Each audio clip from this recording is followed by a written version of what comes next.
Semea-Alaga ikastolarentzat ohore handia da gaur hemen egotea. Duela 50 urte jaiotzen ikusi gintuen herriaren aurrean, Santa Anastasia jaietako pregoilari lanetan.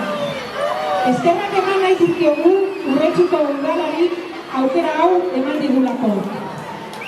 Duela 50 urte, Urretxu Zumarragako guraso talde batek, Semea-Alaga euskaraz eta beste modu batera heltzeko hautua egin zuen. Burua, bihotza eta eskuak elkartu eta ikastola sortu zuten. Bazuten ilusioa, gogoa sobera.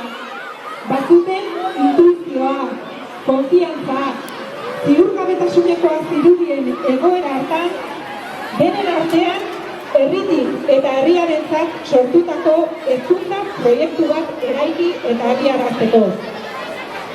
Batu zitzaizkien pasiotarrak, irakasleak, herriko kultureragileak, hasi ziren haien seme-alabak, ezin joan ziren, kantu, txotxe, antzerkiz.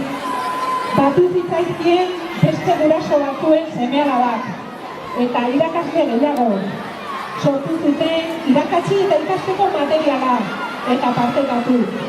Eta hala, zabaldu eta bildu, hartu eta emanez, eskuz eztu, haur eta gazte askoren heziketan izan da bidelagun ikastola.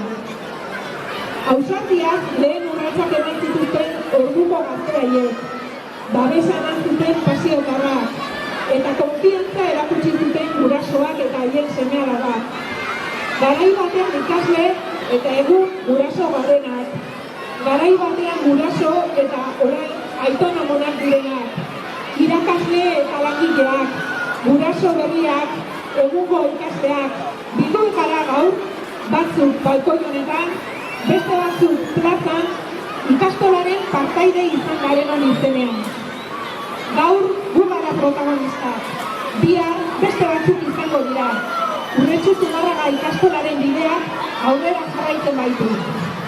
Oinarri sendoak ditugu horretarako, ilusioa eta gogoa ere bai.